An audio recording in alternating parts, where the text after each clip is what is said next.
New York City, the Big Apple.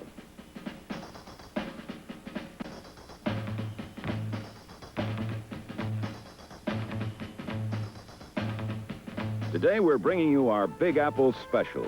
2 games, 2 victorious New York football teams. In Shea Stadium, you'll see the injury-riddled Jets' stunning upset of the Kansas City Chiefs. And in Yankee Stadium, you witness the offensive display between the Giants and the San Diego Chargers. The love affair between the Giants and their fans has cooled a bit for several reasons. Most prominent, the inconsistent nature of the team. Their opponents on this cold, sunny day, the San Diego Chargers, are in the same mold. Explosive offense negated by a sporadic defense. The Chargers are the #1 offense team in the AFC, but their defense, like the Giants, is near the bottom. So fasten your seatbelts and get ready for an old-fashioned display of offensive fireworks. I'm Bob Delaney, and this is the NFL Game of the Week.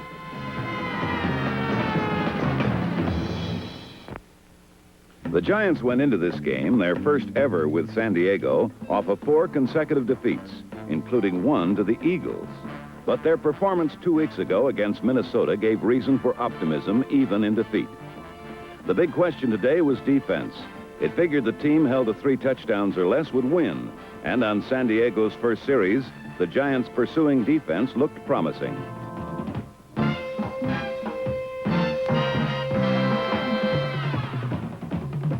The Chargers' mini backs couldn't run, so San Diego moved deep downfield on John Hadel's passing. But their drive was halted by Spider Lockhart.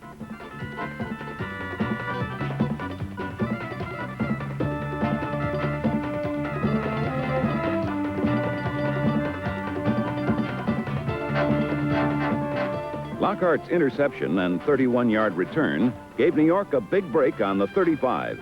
It was all in a day's work for the 7-year veteran from North Texas State. New York moved downfield on 3 straight Tarkenton passes to rookie Coleman Zeno, but the last, an apparent touchdown, was nullified by a penalty. Zeno, a 17th-round draft choice from Grambling, was activated from the taxi squad just before the game as a replacement for the traded Clifton McNeil.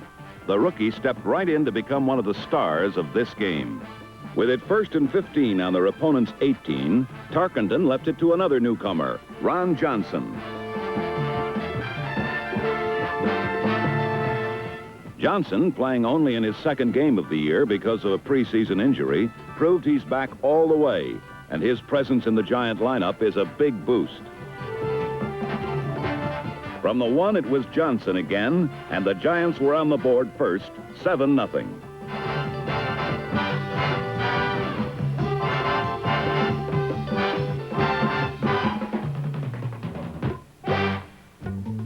On their first series in the 2nd period, Tarkenton demonstrated what it means to have Ron Johnson back with the team. The long pass gave New York the ball deep in Charger territory, and 4 plays later, rookie Charlie Evans made a great effort for New York's 2nd score.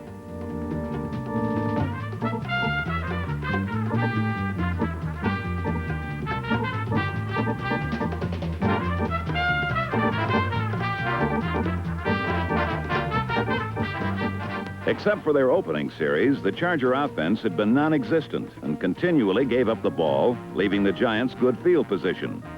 Late in the first half, New York made it pay off for the 3rd time today. Tarkenton's short pass to Evans resulted in a big gain for the rookie. Evans was playing in place of Tucker Fredrickson, out with an injury.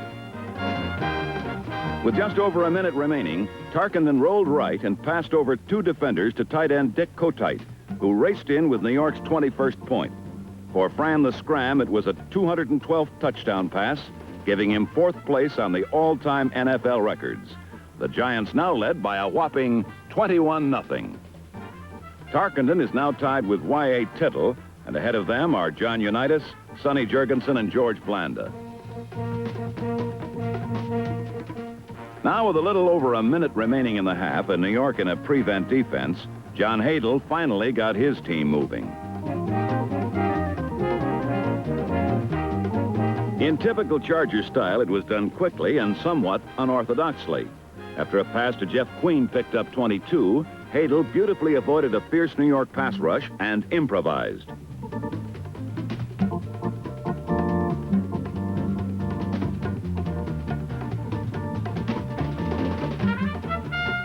With just 16 seconds showing, Hadel hit leading AFC receiver Billy Parks for the first time today to put San Diego within field goal range.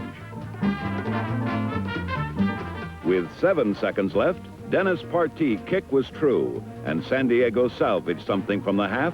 New York 21, San Diego 3.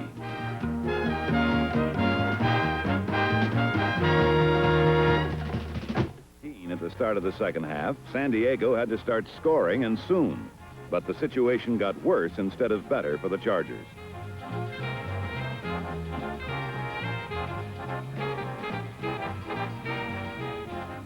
The Giants' controversial #1 draft choice, Rocky Thompson, took the second half kickoff and just missed going the distance.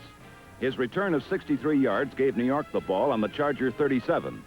On the next play, however, they lost the ball and San Diego took over.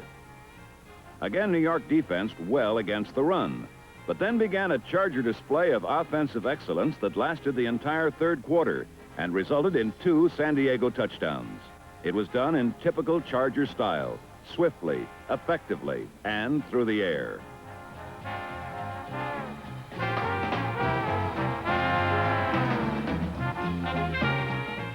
Gary Garrison beat Otto Brown in the end zone for the first touchdown.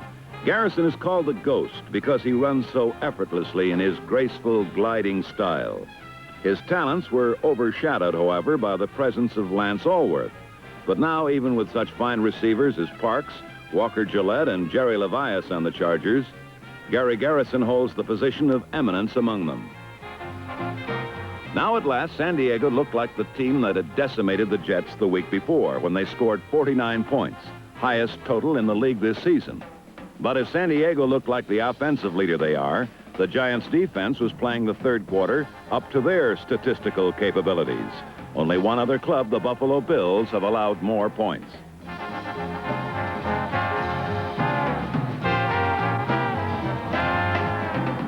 The coup de grace was a halfback pass from rookie Mike Montgomery to Gary Garrison. The Chargers had charged to within 4 points of New York.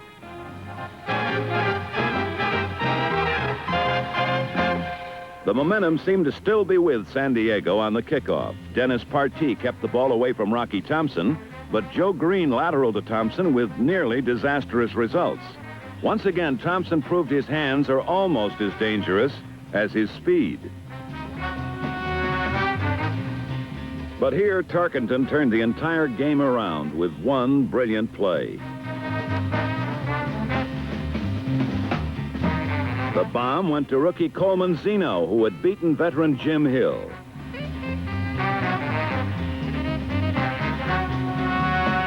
The Giants now had the ball at the enemy 3 as the third period ended.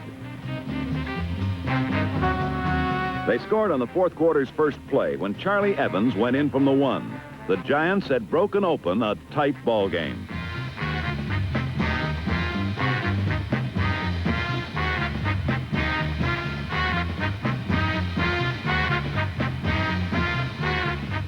For the rest of the game, nothing worked for the San Diego Chargers.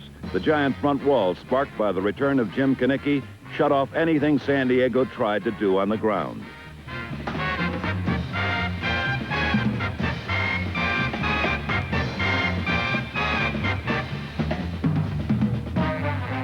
The Chargers' vaunted air game was no threat to the hard-hitting Giant secondary.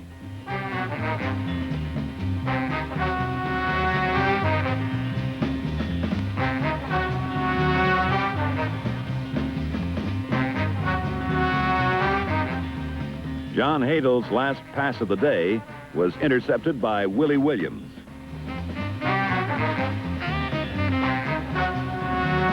The much-maligned New York defense had played beautifully for 3 of the 4 quarters, and much of the credit had to go to the Giant offense, which for the first time this year had possession of the ball enough to give the defense time to rest.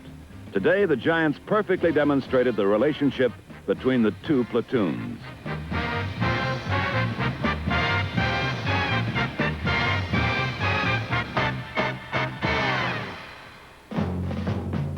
Williams' interception and 2 Tarkenton passes to Charlie Evans led to New York's 5th and final touchdown.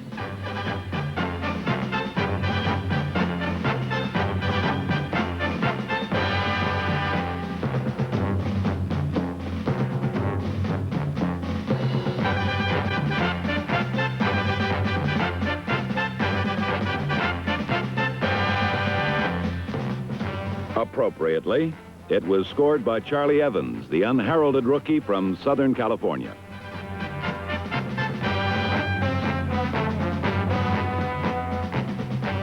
San Diego had one more series, but it was a replay of the others in the final period.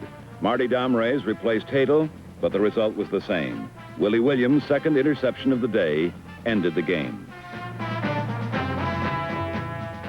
New York's defense had cooled off the #1 offensive team, but the real key to the game was the return of Ron Johnson and the emergence of Charlie Evans.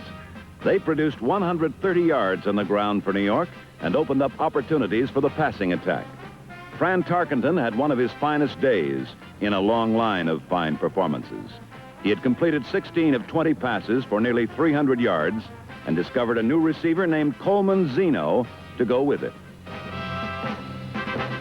The Giants are going nowhere this season, but things are looking up. They had broken a 4-game losing streak, enjoyed their 2nd consecutive well-played game, and for the first time have all their people back in good health. Fortunately for them and their following, it all happened in Yankee Stadium and proved for them, as well as their crosstown neighbors in Shea, that for a winner, there's no place like home. Eubank, 2 men whose teams have had a colorful and exciting rivalry through the years.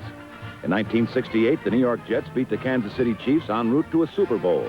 In '69, Lenny Dawson and Otis Taylor led the Chiefs on a last quarter drive that would result in a touchdown and a 13-6 victory in the AFC playoffs, a victory that propelled the Chiefs into an eventual Super Bowl title.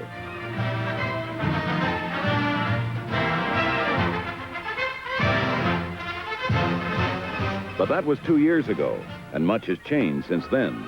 The Chiefs have kept on rolling and were in first place in the AFC West. But the Jets have been but a shadow of their former selves. Decimated by injuries in '70 and '71, they had only 2 victories this season, and last Sunday, 8 of 11 starters on defense had not started the week before. This, plus the continued absence of Joe Namath, did not bode well for New York as they took on the Super Chiefs for the first time since '69. Wild and windy Shea Stadium was the home of last Sunday's battle.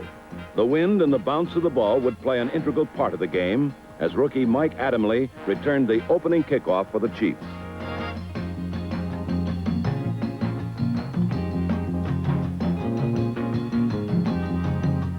Hank Stram's mini-backs tried to work on the patched-up Jets defense in their first series, but went nowhere.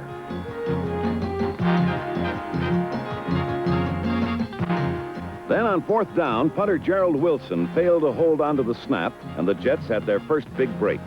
It was a raw, bitter cold day at Shea, and the weather was certainly a factor in giving New York their first possession on the Chiefs' 29. Quarterback Bobby Davis wasted no time in testing the Chiefs' powerful defense against the run, and Kansas City just could not stop number 44, rookie John Riggins.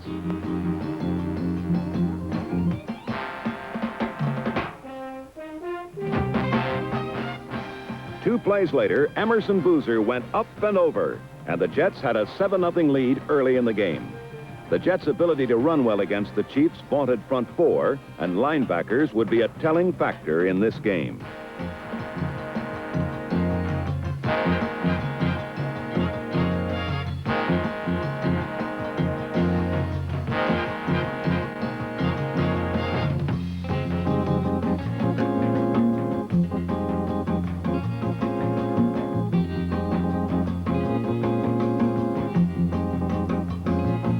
The Chiefs' next possession went much better as Dawson began to mix his plays well, hitting his favorite target, Otis Taylor, here. However, it was Taylor's last catch until late in the game.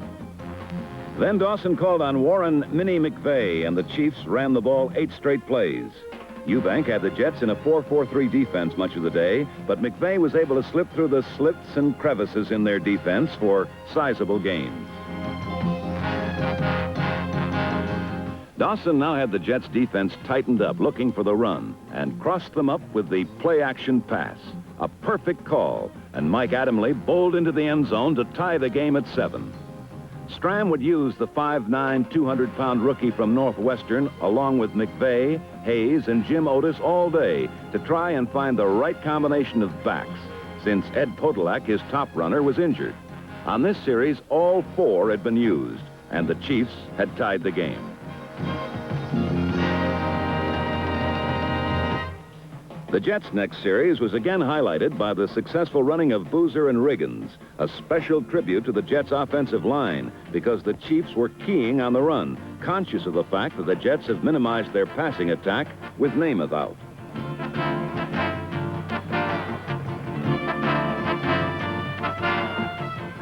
Watch the Jets' right guard, number 67, Dave Herman, help Riggins take the ball to the Chiefs' 23 as the second quarter began. Riggins has been the big story for the Jets this year, and his run set up this field goal by Bobby Howfield, which put the Jets in the lead 10-7.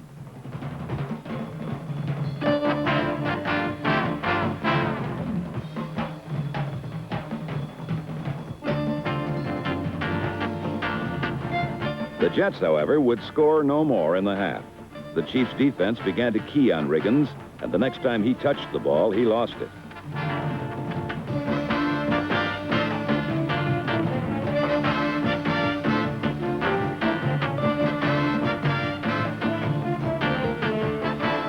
Bobby Bell's recovery gave the Chiefs a chance to get a go-ahead touchdown from the Jets' 32. They were not able to do so. They moved to the 12, but were stopped short of a first down. So Jan Stenerud came on and kicked the Chiefs into a tie at 10, with 4 minutes left in the half. Each team got the ball once more in the half, but neither offense managed even a first down. Both teams had settled into a pattern of offensive ineffectiveness. The Jets had 84 yards rushing in the half, but only 1 completed pass. The Chiefs were no better, 70 yards rushing, but 5 completions for only 30 yards.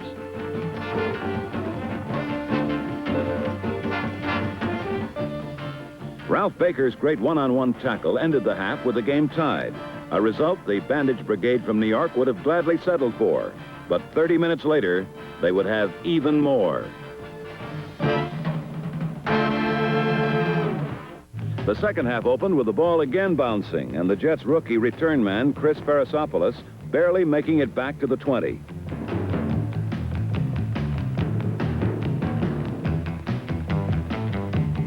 In this, the third quarter, the Chiefs' defense was invincible. Bobby Davis had slightly altered his game plan, passing a little more, but the Chiefs chased him all over the field, and the Jets would not gain a first down nor cross midfield until late in the quarter.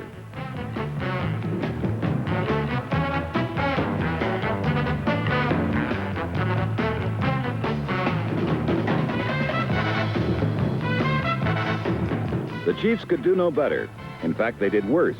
They had the ball 3 times, but failed to get even 1 first down on the green wave, which was indeed green. Elliott, Philbin, and Finney were out, and names like Little, Harkey, Zapalak, Ebersole, Kirksey, and Swinney were in their stead. Safety Blintz was back, Steve Tannen, and his near interception forced another field goal try by Stenerud. But the wind played havoc with his kick and took it off to the left. The game was still tied at 10.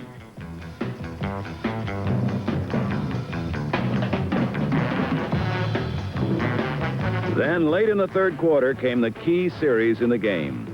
Davis couldn't move the Jets in the air as Jim Marsalis played Davis's pass and receiver Don Maynard perfectly. So, on 4th down, the Jets had to punt, and the Chiefs seemingly had taken over possession.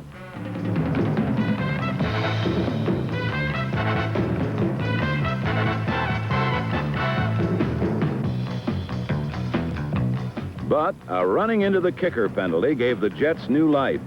It was only a 5-yard penalty, but it may turn out to be the biggest 5-yarder the Chiefs suffer all year. From here, Davis did complete his first pass in a long time, and this, too, was a key play. The pass to Maynard gained 17 yards, but Marsalis, controversially, was called for piling on and gave the Jets 15 more to the Chiefs' 28 on the last play of the third quarter. From here, the Jets went backwards on 3 downs to the 32, but they now had the wind at their back. From almost the exact spot Stenerud had missed earlier, Bobby Howfield played the wind perfectly and came through for his new team. After the game, Howfield had said that he'd felt like a nobody till this game, having been 1 for 6. But his 2 3-pointers were indeed the margin of difference today, and the Jets led 13-10 with 13 minutes left. The rest of the game saw Dawson abandon his ground game as the 4-4-3 defense had stopped Kansas City's running. He passed on almost every down, but the cold, the wind, and the Jets' makeshift defense thwarted his efforts. Once Clovis Swinney, a free agent who was selling used cars 6 days earlier, tipped a pass incomplete. 2 plays later, Gus Holloman picked off another errant Dawson aerial to end the series. The Jets' secondary, which had always been their weak point, had solved the big play attack of the Chiefs by zoning their receivers well all day.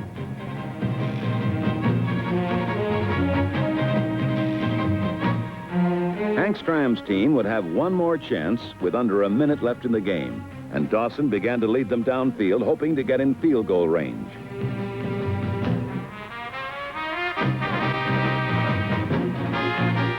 Otis Taylor's first catch since early in the game gave them a first down, but this is where it ended. Unable to spot his receivers, Dawson was buried by number 53, rookie Bill Zapalak, starting for the injured Roger Finney. With 11 seconds left, Dawson had one last chance on 4th down, but threw right into the teeth of the Jets zone, and free safety W.K. Hicks calmly ran out of bounds, running the clock out with him.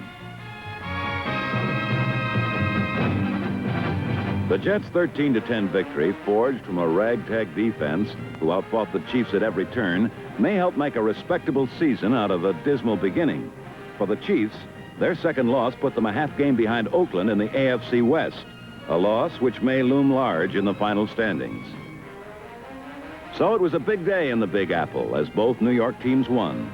A wise old man once said, on any given Sunday, but New York is running out of given Sundays and wise old men. So mark well November 7th, 1971, a day for New York City.